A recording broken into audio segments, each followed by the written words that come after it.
Hi everyone, welcome back again di Market Update. So untuk update kali ini kita akan ngebahas bukan untuk altcoins, tapi kita akan ngebahas in general untuk market crypto, terutama atas apa yang terjadi dalam sepekan terakhir ini. Jadi kita akan start aja langsung.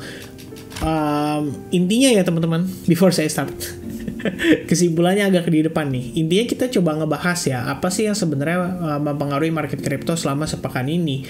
Terus informasi apa yang kita perlu tahu sebagai long term investor, dan tentu saja update-update ini adalah sesuatu yang kita perlu perhatikan bersama-sama karena ini ada hubungannya juga dengan bagaimana pengalokasian dana kita dalam berinvestasi di cryptocurrency atau crypto aset.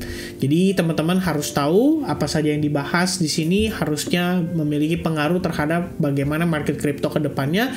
So let's start guys. Starting dari CPI ya. Untuk minggu ini sebenarnya CPI itu yang paling positif memberikan manfaat atau dampak terhadap market crypto. Kita udah sempat bahas before-nya atau sebelum-sebelumnya dari sudah selesai terkoreksi ya kan, weekly update persiapan volatilitas minggu depan, kita udah selalu remind lah soal CPI ini akan menjadi dampak paling besar untuk market. Kemudian Jerome Powell statement sekitar 1 hari lalu, lebih tepatnya pada saat jam 2 subuh pagi ya di hari Kamis, pada saat press conference, dia bisa dikatakan drop the bomb gitu ya. Drop the bomb tuh maksudnya kita nggak tahu dia akan ngomongin soal proyeksi tahun 2023, dan ternyata di situ disampaikan gimana pandangan dia terhadap angka inflasi di 2023 dan gimana respons mereka dalam rencana mereka untuk meningkatkan suku bunga demi mengatasi inflasi itu. Dan tampaknya dari statement yang disampaikan, dia sudah mengatakan di sini bahwa kita nggak akan pivot ya, berarti dengan cara memberikan angka di tahun 2023 tuh proyeksi angka kenaikan suku bunganya tuh ada di berapa.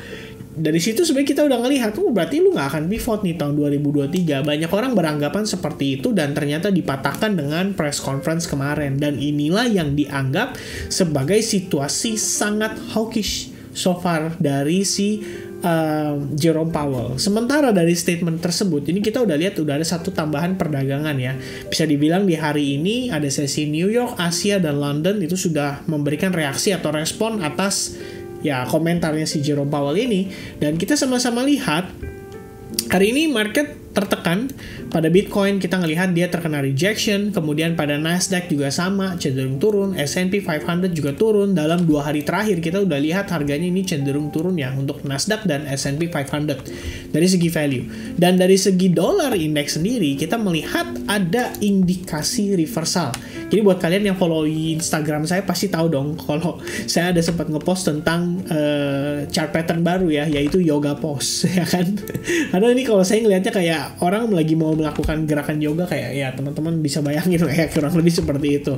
So if it breaks from the falling wedge, I guess kita bakal ngelihat dolar start untuk menguat lagi, at least karena statement dari Jerome Powell juga yang cenderung hawkish. Dan tentu saja kalau itu terjadi berarti tren untuk market crypto termasuk untuk Bitcoin sendiri kecenderungannya harusnya akan turun ya. Berarti kita akan melihat Bitcoin akan segera memasuki akan segera memasuki situasi yang tidak diharapkan lah untuk kita semua ibaratnya ya, karena kita pasti expecting Bitcoin kalau bisa bertahan lah di range atau level tertentu, dan ternyata proses koreksi yang mungkin hanya sebatas di angka $18.300.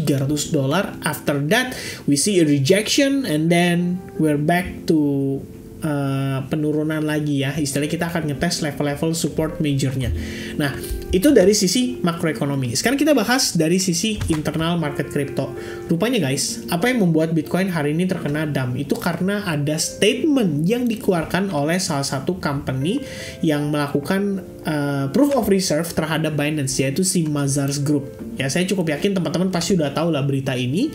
But ternyata yang bikin saya istilahnya ya lumayan terkejut juga adalah by the time Mazars Group menyatakan bahwa mereka akan berhenti mengerjakan segala kebutuhan klien-klien mereka terhadap yang masih ada yang ada hubungannya dengan kripto, itu yang menyebabkan hari ini crypto market itu turun signifikan ya. Jadi cryptocurrencies fell after the report, right after the report. Begitu keluar news report, market kayaknya panik, Bitcoin turun 2,8% dan BNB sebagai salah satu perusahaan exchange yang menggunakan jasanya si Mazars ini itu turun 4,8% dari koin Binance atau BNB-nya ya.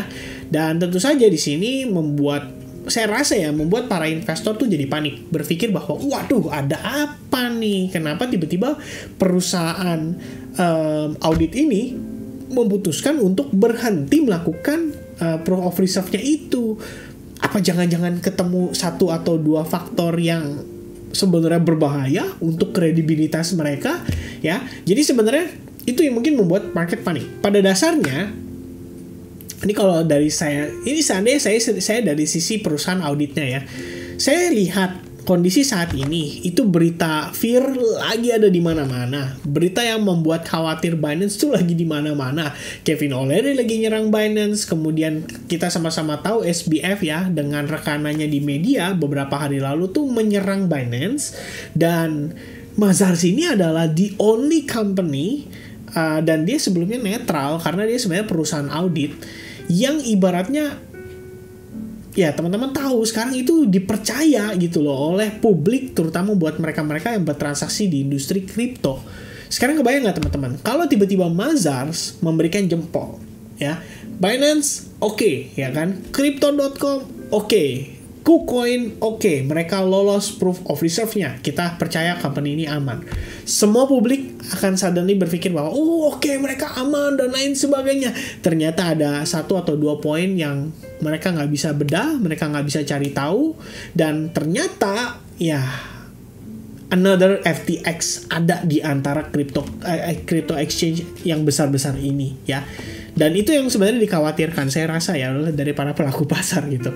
Nah sebenarnya kalau dari sisi company si Mazars sendiri, saya mengerti mereka mungkin akan lebih prefer, udahlah kita main aman aja guys, udah kita jangan terima klien ini dulu deh karena resiko banget nih, kita tahu nih lagi hot-hotnya diperbincangkan, daripada kita ikut keseret, udahlah mendingan kita stop aja kerjasamanya, pulangin aja duitnya deh, kita stop kerjanya ya, kerjasama dengan mereka. Mungkin itu yang dilakukan Mazars, which is mereka lebih prefer play safe ya. Dan ternyata ini satu fakta yang menarik ya, lebih dari 2 minggu terakhir itu ada sekitar 554 juta dolar dalam bentuk stablecoin, dan ada sekitar 2 miliar dolar dalam bentuk Bitcoin dan Ethereum itu ditarik dari centralized exchange ya. Berarti termasuk Binance, termasuk Crypto.com, Coinbase, kemudian KuCoin dan kawan-kawannya ya, sehingga berdasarkan data CryptoQuant, dan sehingga ini sebetulnya penarikan yang terjadi itu lebih besar pada saat berita pertama kali FTX collapse itu terjadi di awal November. Dan di sini disampaikan ya, belum jelas apakah kebangkrutan yang terjadi pada FTX itu bisa mempengaruhi yang lain, dan juga proof of reserves itu tidak sama dengan proof of solvency atau kebangkrutan gitu ya. Dan ini disampaikan oleh Simon Taylor ya. The issue with FTX was that while it had reserves, those reserves were massively overvalued relative to their risk in a bank run scenario. Ini kita ngomongin soal kejadian yang terjadi pada FTX banyak banget bolongnya, bocornya, dan ya sedikit banyak gak heran ya kalau misalnya terjadi yang namanya kebangkrutan itu. Many audit firm itu takut untuk bekerja sama dengan crypto bisnis saat ini. Ini disampaikan oleh Changpeng Zhao, kayaknya karena dia sempat request dan sempat lu Mazars cupu lah, ya udahlah kita cari big four auditor yang lainnya, dan ternyata mereka bahkan nggak tahu gimana caranya mengaudit crypto exchange. Ini statement dari si CZ ya. Dan terakhir sebenarnya ini saya sepakat dengan pernyataannya terakhir ya, better than nothing. Sebenarnya kita sama-sama tahu ya, proof of reserve ini tuh punya kelemahan teman-teman sekalian ya. Ya, dia punya kelemahan. Kelemahannya itu apa? Mereka melakukan yang namanya pengecekan terhadap reserve asset dari sebuah crypto exchange, tapi permasalahannya adalah tidak untuk liabilities-nya. Liabilities itu yang dimaksud adalah beban yang dikeluarkan oleh si perusahaan-perusahaan ini. Jadi ibaratnya, kita tahu aset perusahaannya, tapi pertanyaannya bebannya ini gimana? Karena yang terakhir terjadi pada FTX adalah kebocoran pada bebannya. Dalam arti liabilities-nya tuh apa aja, berhubungan dengan ya SBF ketika dia membeli aset real estate atas nama pribadi, ternyata menggunakan uang pinjaman dari FTX. Yang ngasih pinjam si SBF, yang minjem ternyata SBF juga. Dan ini adalah satu buah faktor yang sebetulnya patut dipertanyakan. Jadi ibaratnya exchange saat ini, termasuk salah satunya adalah CZ, di mana Binance kita tahu yang paling kena FAT ya dalam seminggu 2 minggu terakhir ini. CZ tuh pakai duit buat apa? Nah, itu yang jadi pertanyaan. Contoh misalnya FTX. Waktu itu FTX bikin yang namanya FTX Arena. Itu keluar duit buat sponsor. Pasti besar untuk menaikkan nama brand mereka, tapi di sisi lain itu adalah pengeluaran yang juga luar biasa besar. Mungkin nggak sebanding dengan fee yang diterima oleh para pelaku, maksudnya fee yang diterima oleh company itu dari transaksi yang terjadi oleh para pelaku pasar. Ibaratnya seperti itu teman-teman sekalian. Jadi memang di sini disampaikan better than nothing, saya setuju karena ini adalah awal ya, lebih baik daripada tidak ada sama sekali, but I don't think they provide the complete picture that investors need ya, seperti yang tadi saya sudah jelaskan soal liabilities terutama. Oke? So, ya apa yang terjadi pada Mazars sebenarnya kita harusnya sama-sama mengerti itu bukanlah sebuah FAT yang serem banget, karena kita belum tentu istilahnya Mazars tuh menemukan sesuatu yang janggal, karena bisa jadi mereka cuma mau play safe aja untuk menjaga kredibilitas, karena yang saat ini dipertanyakan adalah semua publik matanya tertuju pada dia, karena kita pengen tahu Mazars kasih tahu dong, ini sebenarnya aman nggak sih? Udah oke belum nih proof of reserve-nya? Dari yang lu lakuin, apakah ini perusahaan tuh udah approve, totally safe? Jadi nggak bisa kasih jempol itu, dan itu yang membuat market khawatir. Mungkin itu yang terjadi saat ini ya.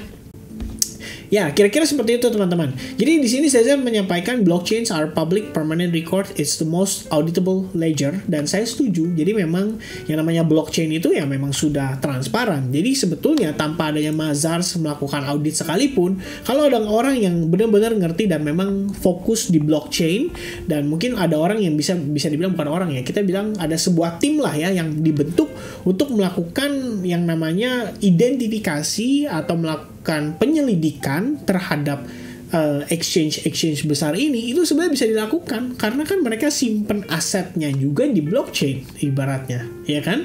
Kayak misalkan contoh, orang bilang saya deposit senilai sekian di Binance. Pertanyaannya adalah uang saya di mana atau aset saya di mana? Ya asetnya diterima oleh Binance dalam bentuk cashnya dibelikan oleh Bitcoin sesuai dengan amanat daripada para pelaku pasar itu atau para investor atau para klien. Ketika saya beli Bitcoin di harga sekian dengan menggunakan BUSD, dan Binance harus mengconvert itu menjadi Bitcoin, dan Bitcoinnya disimpan di mana? Ya di blockchain dong, kan Bitcoin nggak dalam bentuk fisik.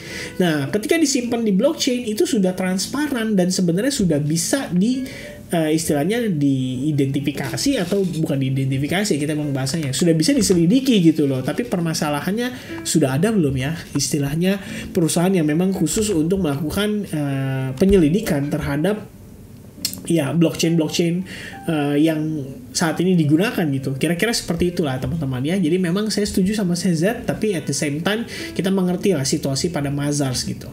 Nah, berikutnya ini berhubungan juga masih dengan market crypto, tapi kita ngomongin soal FAT yang terjadi itu adalah, teman-teman pasti tahu ya, si Kevin O'Leary lately ini tuh nyerang terus di Binance ya kan. Di sini Binance itu digunakan beberapa kali wordingnya oleh si Kevin O'Leary karena dia menyatakan bahwa ada hubungannya ya antara si Binance dengan si FTX, karena ketika 2021 Binance itu menjual 20% sahamnya dia kembali ke Sam Bankman-Fried di akhir tahun 2021, dan setelahnya nggak lama kan ya, mungkin setelah dia jual sahamnya ya kita kan tahu nih CZ mungkin ada ngehold FTT token ya, buat apa lagi kita ngehold, orang kita udah jual sahamnya. Saya juga mengerti dari sisi pebisnis istilahnya yang dilakukan oleh CZ itu masuk akal gitu loh, bukan sesuatu yang bisa dibilang negatif. Dan teman-teman kebayang gak sih kalau misalkan si CZ itu masih naruh asetnya di sana, ini Binance bakal bocor besar guys ya, bakal bocor besar karena kita nggak tahu nih 20% saham yang dijual kembali ke si SBF ini nominalnya berapa. Tapi kalau misalnya ternyata nominalnya jutaan dolar atau bahkan miliaran dolar, itu bakal jadi kebocoran besar. Justru harusnya dengan langkah yang diambil oleh si CZ, kita bersyukur Binance sebagai salah satu exchange yang paling besar saat ini. Kalau sampai ada apa-apa terjadi dengan Binance, percayalah guys, market crypto mungkin akan stop dulu. Selama seminggu, 2 minggu kita nggak tahu. Karena itu bakal menjadi the biggest FUD dalam mungkin tahun 2022 ini ya, dimana tersisa hanya tinggal ya more or less 13-16 hari lagi dari sekarang, 13-14 hari lagi dari sekarang, alright. Jadi di sini sebenarnya lagi terjadi drama. CZ bilang si Kevin O'Leary membohong gitu ya. Ini ada statementnya, dia menjelaskan di sini. Tapi ingat ya, CZ itu orang pinter. Dia ngejelasin, dia bilang Kevin O'Leary bohong juga. Ada timelinenya. Ibaratnya gini, dia ngomong Kevin O'Leary invest di FTX, tapi masa nggak tahu sih istilahnya neraca saldonya FTX ya, apa aja yang istilahnya aset-aset yang dipegang si FTX, kemudian untuk pengeluarannya gimana. Masa istilahnya kita nih sebagai calon investor, kita nggak melakukan analisa terlebih dahulu, kita nggak ngelakuin research terlebih dahulu. Pasti kita cari tahu dulu dong, ini gue invest di perusahaan yang legit atau enggak. Bukan cuman SBF datang kucuk, bro, lu invest lah di perusahaan gua nih, lu lihat nih FTX Arena aman bro, langsung diinvest. Kan nggak mungkin kayak gitu dong. Kita invest di perusahaan yang kita tahu apakah perusahaan itu bakal make money atau profit atau tidak gitu. Kalau misalkan kita tahu perusahaannya bocor, buat apa kita invest? Karena in the end uang yang kita investkan itu akan kepakai untuk hal-hal yang ya kita tahu membuat ya istilahnya company itu tidak bisa berkembang juga gitu loh ya. Nah, itu yang disampaikan oleh si CZ in a clever way. Lalu si Kevin O'Leary di sini memberikan tanggapan, dan tampaknya sih menurut saya tanggapannya nggak bisa dibilang oke. Dia cuma defensif doang, cuma playing defensif doang. Dia cuma bilang kayak, yesterday on the air, CZ called me a liar that suggests I perjured myself in front of the US Senate for 2 hours this week. I can assure you that's not the case. Ya, kira-kira mungkin dia akan ngomong seperti itu ya. Dan di sini sebenarnya kita sama-sama tahu, karena si Kevin O'Leary itu ada invest di FTX, ya pasti ada hubungannya lah ya teman-teman sekalian. Pasti ada hubungannya dong terkait dengan apa yang terjadi dengan FTX. Jadi nggak heran kalau misalnya Kevin O'Leary itu sebenarnya berusaha untuk ngebelain si SBF ya istilahnya ya. Dan di sini Ben Armstrong salah satu crypto influencer ya, BitBoy Crypto, dimana kita tahu lah di sini dia adalah salah satu orang yang punya komunitas cukup besar, ya bisa dibilang ngebelain CZ. I think that's more important lah ya dibandingin yang lainnya. Alright, last one teman-teman, ini sebenarnya buat pengetahuan aja, karena buat kita kan berpikir ya, wah kalau misalkan koin sudah listing di Binance itu bakal aman, bakal 100%, wah bakal ngepam dan lain sebagainya. Ternyata teman-teman, saya baru tahu juga sih, terus terang ya, untuk koin yang mau listing di Binance itu dia wajib melakukan deposit senilai 200.000 BNB loh, dan itu setara dengan 50 juta dolar. Ya, jadi ada satu koin namanya koin Mithril, itu dia minta balik depositnya dari si Binance, ya kan? Dan Binance itu memutuskan untuk tidak mengembalikan depositnya itu. Dan ini sebenarnya adalah decision yang tepat yang dilakukan oleh si CZ dan timnya. Kenapa? Karena CZ di sini menyampaikan ya di Twitter.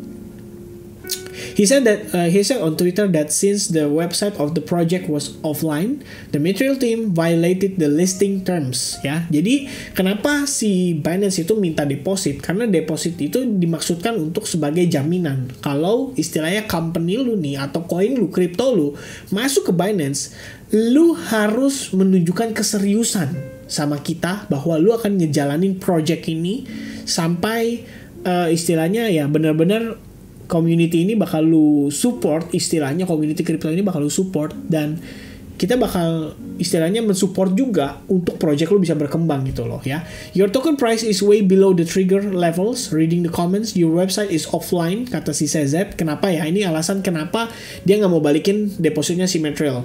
You haven't tweeted or update your community for almost 2 tahun. I believe our team has made the right decisions and acted fully within our right to do so, ya kan? So, Chow added the team had the right to take deposit made by a crypto project in 2 conditions. Yeah, the first one is the price of the token trade lower below a certain trigger level or more than 15 days, and then second is a situation that creates material adverse effect on the project, its token and or its users ya. The team defunct communication were cited as the second condition. Jadi intinya yang dilihat adalah ketidakaktifan ya terhadap project tersebut. The insurance deposit is there to encourage builders to continue build. ya kan? Jadi katanya si Zhao atau si CZ bilang ya uang deposit ini tuh adalah asuransi supaya mendorong untuk para crypto, istilahnya crypto developer ini untuk tetap mengembangkan projectnya mereka. Jadi ya further implying Materials team had stopped working on the project. That's it. Jadi teman-teman, ini adalah suatu clue ya. Kalau misalnya kalian ke depannya nih nanti akan berhadapan dengan koin-koin micin ya. Ini sekalian saya ambil kesimpulan untuk penutup. Kalau ke depannya nanti kita akan berhadapan dengan koin-koin micin lagi pada saat bull run, dan mereka akan bilang bahwa kita akan listing di exchange, terutama Binance. Kalian harus tahu market cap-nya itu harus sesuai. Karena 50 juta dolar itu besar nominalnya guys ya. 50 juta dolar, dan mereka harus depositkan itu di awal. Jadi kalau misalnya ini ada project mau masuk ke dalam Binance dan ternyata market cap-nya aja bahkan nggak nyampe 50 juta dolar, udahlah nggak usah berharap banyak teman-teman ya. Karena saya berasumsi aja minimal udah harus ada 5 kali lipat sampai 10 kali lipat dari deposit yang di request oleh si Binance itu dulu, baru ya idealnya dia bisa masuk ke dalam Binance. Karena dengan demikian ya mereka baru punya uang jaminan istilahnya untuk benar-benar bisa masukin token mereka ke Binance. Alright, so that's a very important note yang perlu kita sama-sama note ya teman-teman, terutama bagaimana CZ di sini serius dalam mengembangkan project-project yang berhubungan dengan kripto ke depannya. Jadi mari kita sama-sama support. Mudah-mudahan FUD ini tidak berlangsung lama. Mudah-mudahan sesegera mungkin market bisa recovery. Dan I think that's it teman-teman. Informasi update yang bisa saya deliver. Ingat, ini semua penting buat kita yang long term investor karena berhubungan dengan update untuk ke depannya. So I think that's it everybody. God bless everyone. Sampai ketemu lagi di update berikutnya. Goodbye guys. Have a nice weekend. Cheers. Bye-bye.